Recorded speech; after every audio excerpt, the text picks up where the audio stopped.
Ассалаумағалейкум туғандар, қандайсыздар? Назарыңыздарда қайырдан қай базар жоқ каналы. Бүгін 15 июль 2023 жыл. Соқұлық районы Белек айылы тарауында.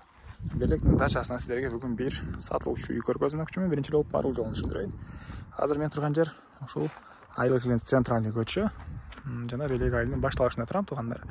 Ошол жерге жетпей, оң тарапта кирпич завод деген жазууну көрө аласыздар. Ошол жерден башка карай жүрсөңүздөр туғандар, сатылуучу үй ушул эле көчөнүн жээгинде жайгашкан. Так. Түз баратсаңыздар, сол тарапта карьер, оң тарапта мечит көрө аласыздар. Ошол мечитке жетпей эле сатылуучу үй жайгашкан. Анан Сокулуктан бул жерге чейин 5,5 км көргөздү Яндекс карта. Так, дагы эмне маалымат? Мен калган маалымат үйгө жетип берейин туғандар. Мынакей туғандар, келүү жолун түшүндүргөнчө бүгүнкү чыгышта сатылуучу үйгө да жетип келип калдым. Мынакей бул үйдүн көчө тараптан көрүнүшү туғандар. Эң эле өйдөнкү жол менен түз эле башты карай келсеңиздер, оң тарапты карап келсеңиздер, ушундай кирпичтен болгон чоң үйдү көрө аласыздар туғандар. Магазини да бар экен. А бул үйдөн эгер өтүп кетсеңиздер, мынакей кийинкиси эле уже участокто мечит жайгашкан. Мечит жакын туғандар сатылуучу үйгө мынакей. Дарактын жана көрүнбөй атат, могу жерде көрүп турган мечиттин тамы. А бул жагы мынакей адырлар, тоолор, мал кенен жайсаңыздар болот, мал менен алектенсеңиздер болот. Ийисте мал сарайы деле бар туғандар. Андан ары эми үйдүн маалыматтарын берип баштайын. Мектеп боюнча айтсак, Белек айылына жана Сокулуктун центрине маршрутка түз алып барып келет экен балдарды, садикке деле өзүңүз болсо маршрутка деген балдарыңызды алып барып келсеңиз болот. А бул мынакей көчө тарабы эң эле түштүк чек арасы забору бул жерден. А бул жагында деле ушул үй ээси колдонот, мынакей жаш бактары. Андан ары көчө тараптан көрүп тургансыздар, песколок менен забор. Бул жакта азыр көчөдө иштеп турган магазини бар экен, аларды азыр видеонун жүрүшүндө көргөзсөм.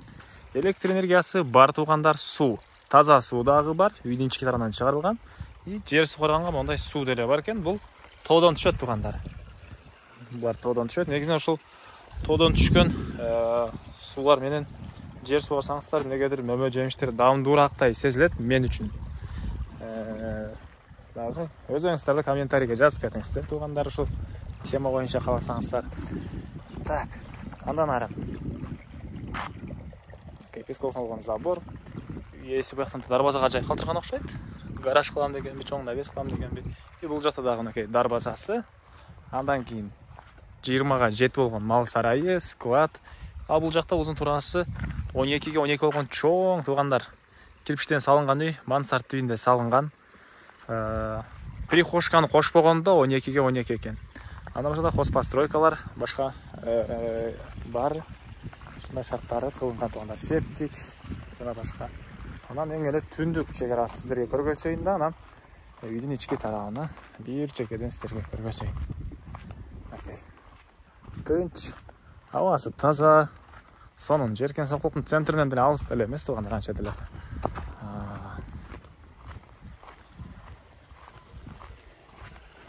Суулардын, куштардын угуган сонун жер. Эң эле түндүк чек ара туғандар, мынакей. Бул жерге чейин жердин участогун айтпаптырмын, да? Сүйлөп эле. Так. 20,5 соток туғандар участогы. Ушул жерден. Окей, бул жерден 20,5 соток чек-аралар мынакей байкалып эле турат. Ал жактан, бул жактан.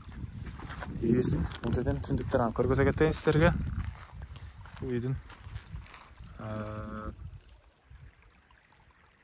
түндүк тарабынан көрүнүшү туғандар.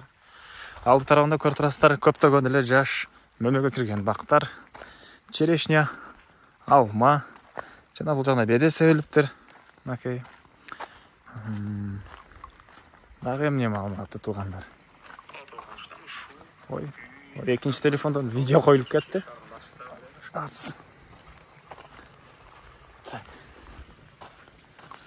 Өзүм менен чыкса чочуп кетиптирмин, эми. Андан ары калган маалыматты берейин. Кирип. Негизинен үй ээси өзүм үчүн сапаттуу кылып салган.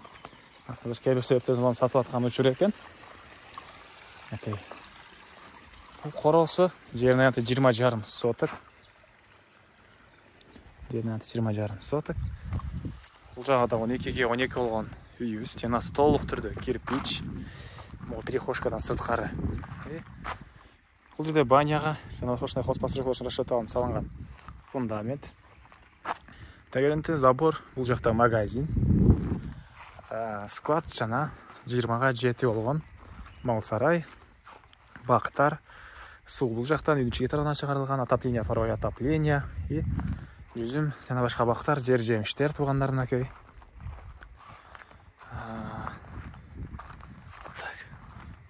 Так эмне маалыматы. Документ боюнча айтсак, дачный книгасы бар экен. Бул септиги тоңдары 5 метр казылган септик. Ички тарабына таштарды тыштап, кыскасы бир жакшы шарт менен кылыптыр. Келгенсерде видеосы дагы өзү түшүндүрүп берет. Бул мал сарайыбыздын батыш тарабынан көрүнүшү. Эми сиздерге азыр бул үйдүн ички тарабын көргөзөйүн. Так. Мынакей бул негизи кирүүчү эшиги, Көтөрөң темирден болгон эшик орнотулган. Азыр ички тарабын сиздерге көргөзөм. Бул үйдүн кире бериши прихожка туугандар, отоплениянын котелу ушул жерде орнотулган. Оң тарапта мынакей душ, ажатканда ракайын орнотулуп суу чыгарылыптыр. Суу Аристон менен жылыйт туугандар. Батыш тарабынан форточка туугандар. Мынакей ушундай. Андан ары бул жакта кухня. Мынакей. Чыгыш тарабынан пластик терезе. Дуалдарабы, кухонный мебель, ракайын орнотулуп суу чыгарылган.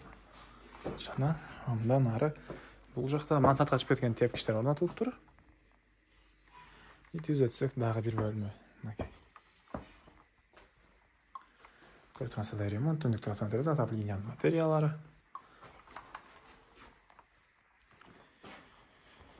Андан ары. Так. Кайсы жакта? Бул жактан деле могу жерде болуш керек. Ал жакка карай чыгып кеткен эшиктин жайы бар. 112-12 ушул жерге чейин бүтүрүлгөн. Аркы жактары толук түрдө бүтүп элек, азыр айланып өтүп, ал жактан ал жагында бир чекеден көргөзөйүн сиздерге. Андан ары туугандар эми сиздерге мынакей бул жактан деле дагы бир кирип чыкканга эшик болот экен. Мындай чоң. Бул жерде катарынан 2 бөлмө. Бул жактан да кирип чыксаңыздар болот, бул жактан да кирип чыксаңыздар болот экен. Холл, бул жагы бир спальный бөлмө. Анан бул эшиктен кирсеңиздер залга расчет алынган. Бул эшиктен кирсе дагы бир бөлмөгө.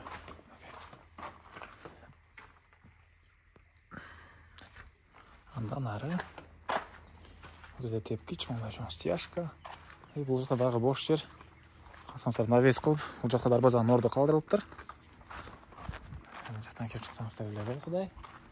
Үйүбүздүн чыгыш тараптан көрүнүшү. Бул жакта мынакей магазин туугандар. Азыр ошол иштеп турган магазин.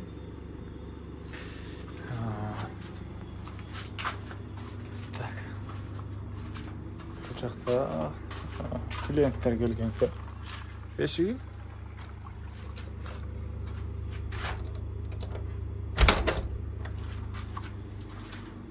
Так, анан ары мал сарайды, анан дагы калган жерлерин көргөзүп, маалыматын берейин туугандар. Так.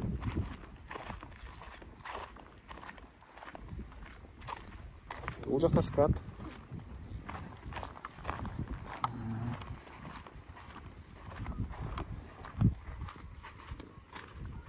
Инструмент сактаган склад. Окей. Андан ары бул жагында отунканасы. Түзөтсөк мындай мал сарайы. Азыр ошол койго эме кылынган. Шарт кылынган. Калсаңыздар бука же болбосо куйларга кылам десеңиздер, өзүңүздөр бир аз акырлар салып өзгөртүп киргизсеңиздер болот туугандар. Ар бир 3 метр аралыкта форточкалар, көрүп материалдар менен салынган. Мен айткандай, көчөнүн ары жагы уже адыр тоолор, мал бакканга деле жакшы эле ыңгайлуу.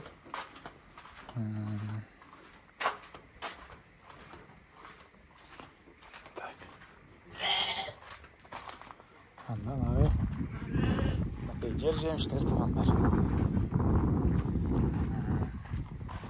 Бадырың, помидор. Бұл жақта бір тооканасы бар екен. Септик, бұл үйдің батыш тараптан көрініші. Чекарасы мына бұл жерге чейін. Үйдің шытырындағы жатқан бұл жерде жайғашқан. Үйдің батыш тарабында. Бұл жерде очоқанасы бар екен. Андан ары огород тарабын сіздерге бір көргөзөйүн. Так. Так, эмне маалыматы? Мынакей. Бұл жақта жаш, черешня, алма, жана башка бактар, чегараларын жана бул жак тараптан деле көргөздүм. Мынакей 20 соток, 20,5 соток болгон жер участогу. Дагы эмне маалымат калды туугандар? Бул үйдүн баасы $37,000 сурап атыптыр ээлери. Анан дагы сүйлөшүү болот. Ээсинин номерин мен экранга эсителдеп калтырабыз, ону кылып сүйлөшүп көрүңүздөр. Сүйлөшүү болот. Анан достор менен, группалар менен бул видеону сиздер бөлүшсөңүздөр, мага бул ээсине чоң жардам берген болосуздар. Анда эмесе мен сиздер менен коштошом. Кийинки чыгарышка чейин саламатта калыңыздар туугандар.